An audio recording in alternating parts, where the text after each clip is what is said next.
Antes de mergulhar nesta história incrível, considere se inscrever no canal e ativar o sininho. Cada história aqui tem algo a dizer, e você não vai querer perder nenhuma. Chicago, inverno glacial. A cidade estava congelada sob um véu de gelo. O vento cortava como uma lâmina entre os prédios, assobiando pelas artérias urbanas. Os telhados, os carros, os postes de luz, tudo parecia congelado sob a geada. Os transeuntes agasalhados até a cabeça avançavam a passos largos, com os olhos fixos na calçada, desviando-se das poças de gelo e evitando olhares atentos. Sobre Rua Madison, não muito longe do centro administrativo, a rotina matinal estava a todo vapor. Cafés para viagem, celulares encostados nos ouvidos, rostos apressados. Mas aos pés do muro de um imponente prédio federal, numa área onde tudo deveria ser seguro, um homem se destacou. Lá estava ele, sentado no chão, encostado na pedra fria. Imóvel. Seu casaco militar parecia pertencer a outra época. Grosso, desgastado, mas bem conservado. O tipo de roupa que você não compra, você merece. No peito, uma etiqueta de tecido velha e puída. Warren ele usava um capuz que escondia parcialmente seu rosto, mas era possível distinguir sua barba curta e branca e sua postura ereta apesar do frio. Em sua mão, um copo de metal amassado, mas limpa. Ele não a sacudiu. Ele não exigiu nada. Ele não falou com ninguém. Os transeuntes o evitavam. Não por hostilidade, mas por aquele reflexo automático que desenvolvemos quando nos deparamos com figuras silenciosas na rua. As invisíveis. Aquelas que achamos reconhecer à primeira vista. O morador de rua, pensavam. Mais um fantasma do inverno. Mas naquela manhã, não era qualquer um. Este homem, desconhecido de todos, chamava-se Rick Lawrence Warren. E às 8h46, tudo estava prestes a mudar. Na delegacia do Distrito 4, o rádio estala. Relatório na Rua Madison, no número 300 Leste. Um morador de rua está bloqueando a entrada do prédio federal. Comportamento suspeito. Ele está assustando os funcionários. Oficial Derek Owens, 29, pega as chaves de uma caminhonete da polícia. Alto, corpulento, com maxilar firme e olhar aguçado. Ele está de uniforme há um ano, mas já se sente um veterano. Ele acha que consegue ler as pessoas, principalmente aquelas que não têm nada. Ao seu lado se ergue o oficial Megan Riley, 26 anos, pequena, inteligente e observadora. Ela prefere analisar antes de falar. Silenciosamente, ela digita os detalhes da chamada no tablet do painel. Esta é a quinta intervenção deles da manhã. Ela suspira. A viagem transcorre em silêncio tenso. Derek masca chiclete. Megan observa a neve derreter lentamente no para-brisa aquecido.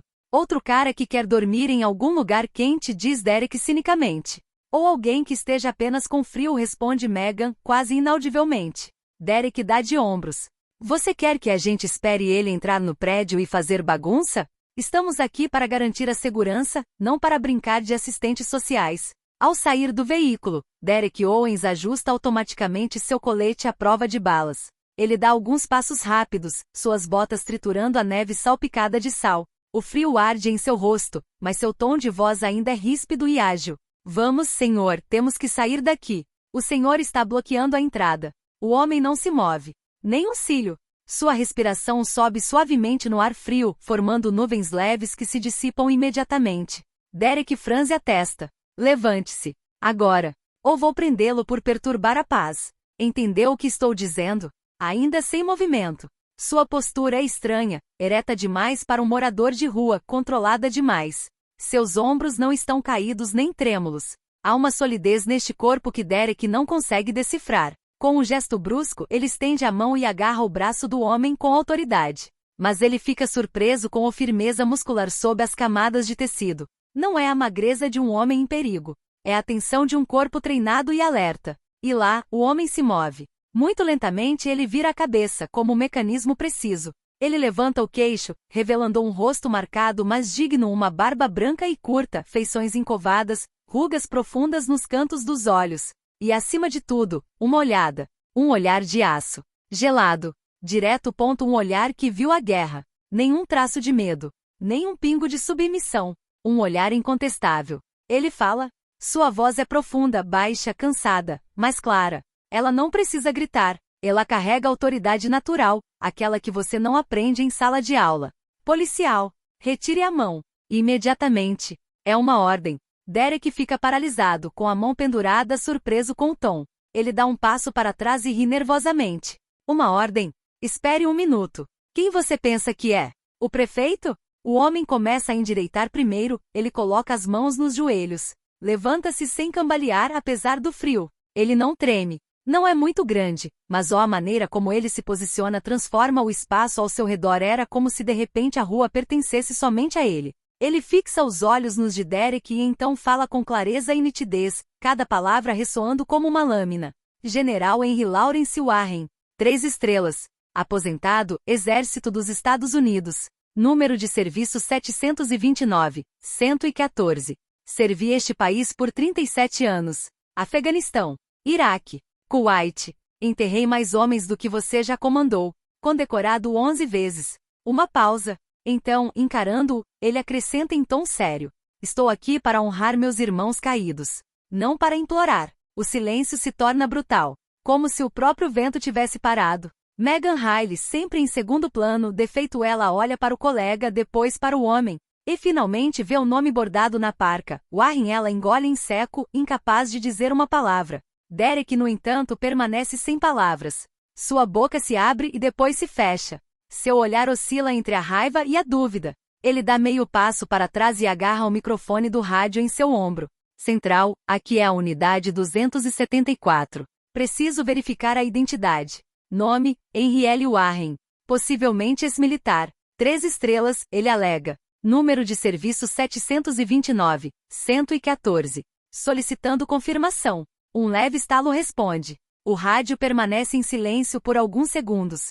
Enquanto isso, o general Warren permanece imóvel. Ele permanece ereto com os braços ao lado do corpo, como se estivesse uniformizado, diante de uma corte marcial. Seus olhos, de um cinza penetrante, não deixam Derek. Megan sente o coração bater mais rápido. Tudo dentro dela grita que esse homem diz a verdade. Ele não é um impostor. Ele não é uma ilusão. Ele não precisa de distintivo ou discurso. Está na sua maneira de existir. Todo o seu corpo fala de disciplina, honra e dor contida. E o que arrepia ainda mais Megan é ver o quão próximos ela e Derek são. Quase o parou. Não é um morador de rua. Um herói de guerra. 35 minutos depois. O frio se intensifica. Uma multidão se formou silenciosamente ao redor do palco. Alguns funcionários do prédio federal observam de longe, celulares em punho. A tensão é palpável. Derek, de braços cruzados, tenta manter a compostura. Megan, por outro lado, mantém o olhar fixo no homem à sua frente, General Henry L. Warren, que não se moveu um centímetro desde que disse seu nome. De repente, um veículo preto sem identificação vira a esquina, acelera, freia bruscamente e estaciona no meio-fio, com as luzes internas quase sem piscar. A porta bate. Um preto capitão Raymond Doyle, de camisa branca, sem paletó e gravata frouxa. Seu rosto está tenso, a testa já coberta de suor, apesar do frio cortante. Ele lança um olhar rápido para os 2 policiais, em seguida, encara o homem à sua frente. Ele para abruptamente. Seus olhos se arregalam. Seu maxilar se contrai. O reconhece imediatamente o rosto. E ali, sem pensar, o capitão Doyle congela em posição de sentido, num reflexo de respeito militar tão instintivo que esquece a rua, o protocolo, os transeuntes, tudo. Sua voz falha um pouco. General Warren. Meu Deus. Ele abaixa a cabeça, humilde, quase culpado. Sinto muito. Eu te reconheço. Li suas memórias, te vi no Capitólio. Eu ainda era tenente na época. Você se apresentou ao Congresso. Você falou sobre honrar os esquecidos. Eu nunca pensei que te veria aqui assim. O general não sorri. Seu rosto permanece impassível, mas seus olhos suavizam um pouco ao ver a saudação sincera do capitão. Ele acena brevemente. Capitão Doyle. Obrigado. Mas vou deixar você cuidar dos seus homens. A frase é calma, educada, mas carrega um peso imenso. Doyle se vira lentamente para Derek Owens. E naquele momento o jovem oficial entende. Sua pele empalidece. Sua respiração fica ofegante. Ele abre a boca, mas nenhuma palavra sai. Ele finalmente gagueja com a voz fraca. Eu não sabia, senhor. Eu juro. Eu não sabia quem o senhor era. O general se vira para ele. Seu olhar é longo, penetrante. Ele não grita. Ele não dá sermão. Ele diz a verdade, cru, nu, arrepiante. E esse é o problema. Ele dá um passo em direção a Derek. Não agressivo, mas firme. Frio. Você viu um casaco sujo, uma caneca amassada, uma barba branca. Você viu um homem que não se parecia com você. Então você achou que eu era um lixo. Derek olha para baixo, incapaz de encontrar o olhar. Ele não tem mais arrogância, nem confiança. Apenas uma vergonha que o domina lentamente. Warren continua, num tom mais sério e lento. Você não fez perguntas. Você não ouviu. Você presumiu. E no seu ramo de atuação, presumir pode ser fatal. Silêncio total. Até a cidade parece ter parado para ouvir. Megan, por outro lado, está paralisada. Ela agarra as luvas, os lábios trêmulos. Ela não consegue tirar os olhos do general. E ele, Henry Warren, gira lentamente nos calcanhares. Ele ajusta o capuz. Então, ele se afasta lentamente, passo a passo, digno, reto, solitário sob a neve, como uma silhueta de outro tempo. A multidão se dispersa. Ninguém diz uma palavra. Um homem tenta tirar uma foto. Megan o empurra gentilmente, sem nem olhar para ele. O capitão Doyle permanece congelado. E Derek olha para o chão, como se percebesse pela primeira vez o que isso significa julgar sem saber. Henry Warren era uma lenda viva nos círculos militares. General de 3 estrelas, estrategista temido e líder respeitado, ele liderou operações complexas em diversos teatros de guerra. Iraque, Afeganistão, Kuwait. Seu nome era mencionado em academias militares, e suas decisões eram dissecadas por oficiais mais jovens. Mas Warren nunca buscou os holofotes. Após sua aposentadoria, apesar das ofertas de assentos no Senado, palestras em universidades de prestígio e aparições na televisão, ele recusou todas elas. Não por desprezo, mas por convicção. Ele nunca serviu por glória, mas por dever. Então a vida o atingiu onde nenhuma guerra o feriu. A doença levou embora sua esposa, Evelyn Sua Rocha, sua confidente, após 42 anos de um amor discreto, mas indestrutível. E alguns anos depois, seu único filho, o capitão Elijah Warren, foi morto durante uma operação humanitária na Síria. Naquele dia, algo dentro dele se fechou. Ele se retirou do mundo. Ele se mudou de sua casa na Virgínia para um apartamento modesto na zona sul de Chicago. Sem luxos. Apenas uma cama, alguns livros, fotos emolduradas da família e seu uniforme cuidadosamente pendurado em um armário. Mas ele não deu as costas aos seus irmãos de armas. Toda semana, sem exceção, ele viajava pela cidade, muitas vezes a pé, para visitar veteranos sem teto. Ele conhecia seus nomes, suas histórias, suas feridas invisíveis. Compartilhou café com eles, uma refeição simples, às vezes um silêncio cúmplice. Ouvia sem julgar, encorajava sem dar sermão. Ele ainda usava o mesmo velho casaco militar, uma parca gasta mas limpa com seu nome bordado, Warren, não para lembrá-los de sua posição, mas para lembrá-los de que ele era como eles, que ele não havia esquecido. Este casaco era um símbolo. Naquela manhã, 11 de novembro, dia dos veteranos, ele havia saído de seu apartamento ao amanhecer. Não queria cerimônias nem discursos. Queria apenas sentar-se em paz em frente ao memorial de guerra na Praça Lincoln, onde os nomes de seus antigos companheiros de armas estavam gravados. Ele trouxe uma simples xícara de café preto e sentou-se no banco gelado em silêncio. O vento era seco, a neve fina caía silenciosamente. Ele permaneceu ali, imóvel. Seus olhos perdidos nos nomes. Ele não rezou. Ele se lembrou. E foi assim que 2 jovens policiais o encontraram, confundindo silêncio com errância, dignidade com declínio. Mas Henry Warren, mesmo sozinho, mesmo machucado, ainda tinha a estatura de um general. E naquela manhã, apesar da humilhação, ele lembrou a uma cidade inteira, e logo a uma nação inteira, que um homem não deve ser julgado por sua barba ou suas roupas, mas por sua história. Na manhã seguinte, a cidade de Chicago acorda em meio ao alvoroço da mídia. Jornais locais e, em seguida, nacionais repetem a mesma manchete cativante repetidamente. A polícia pensou que estava prendendo um morador de rua. Ele era um general condecorado. Vergonha e confusão no departamento de polícia de Chicago. Um herói humilhado no terreno que defendeu. O vídeo, discretamente capturado por uma passante chamada Alicia Gomes, uma enfermeira de ascendência mexicana, mostra a cena da calçada oposta. Mostra o general Warren imóvel, com as mãos entrelaçadas sobre a xícara, depois a altercação com o oficial Derek, a atitude ameaçadora de Warren, sua voz gélida, e finalmente a chegada do capitão Doyle, em posição de sentido na neve. O vídeo viralizou. Em menos de 24 horas, cruzou a 15 milhões de visualizações. Veteranos de todo o país, alguns uniformizados, estão postando mensagens de apoio. Famílias de veteranos choram ao ouvir as palavras do general. Até o secretário de Defesa posta uma mensagem no X, ex-Twitter. Honrar os mais velhos é honrar a nós mesmos. Meus respeitos ao general H.L. Warren. Enquanto isso, as redes sociais estão bombando.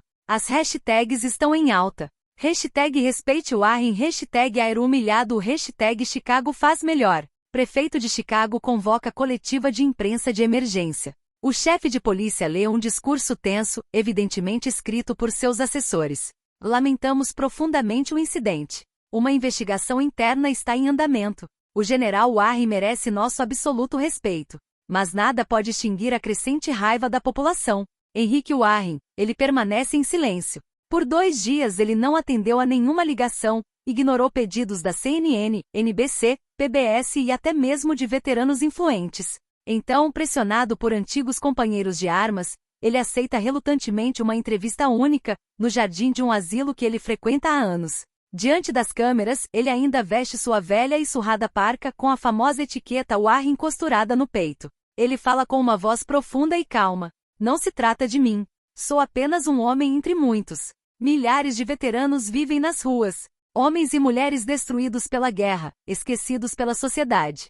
Ontem fui confundido com lixo. E vi nos olhos daquele oficial, um julgamento automático. Ele viu uma barba branca, um casaco, uma carapuça. Não era um homem, muito menos um soldado. Ele faz uma pausa. Olha para a câmera. Enquanto você vir um homem caído, lembre-se de que ele pode ter carregado este país em seus ombros.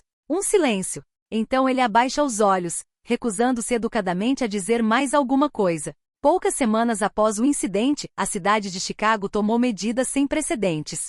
Sob pressão do público, da mídia e de veteranos, as autoridades anunciaram a criação de um programa inovador de reintegração para veteranos desabrigados ou em extrema necessidade. Este programa tem um nome significativo, Projeto Warren, uma homenagem explícita ao general Henry Lawrence Warren, um símbolo vivo daqueles esquecidos pela guerra e pela sociedade. O Projeto Warren foi concebido como uma rede de apoio abrangente, alojamento, apoio psicológico, formação profissional, acesso a cuidados de saúde e assistência em procedimentos administrativos. Conta com associações locais empenhadas, voluntários, antigos militares requalificados e parceiros públicos e privados. Megan Riley, a oficial cautelosa e atenta que fora a primeira a perceber a verdadeira identidade do general, não fica em segundo plano. Ela pede para ser transferida para esta nova unidade, convencida de que a polícia deve aprender a ouvir, compreender e acompanhar, em vez de julgar e excluir. Quanto a Derek Owens, o oficial arrogante que quase humilhou um herói, está passando por uma profunda transformação. Suspenso temporariamente para um curso de reciclagem obrigatório, ele escreve uma carta aberta publicada no Chicago Tribune. Aprendi que o respeito não se conquista com uma arma, mas sim ouvindo.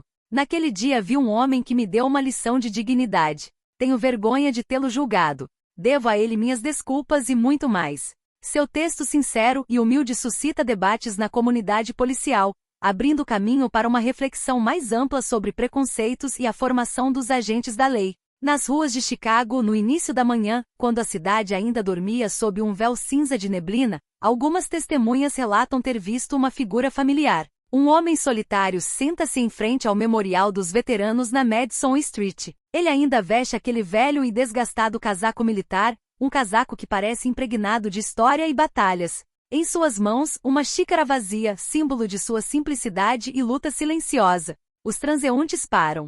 Alguns se curvam levemente, como se prestassem homenagem a um rei sem coroa. Outros permanecem imóveis por alguns segundos em silêncio respeitoso. Eles sabem agora. Ele não era um sem-teto. Ele era um herói. Um homem que, mesmo sem uniforme, mesmo sem patente visível, continua a inspirar respeito e dignidade. Um homem que, no silêncio do inverno, ainda ensina aos vivos o que significa a verdadeira grandeza.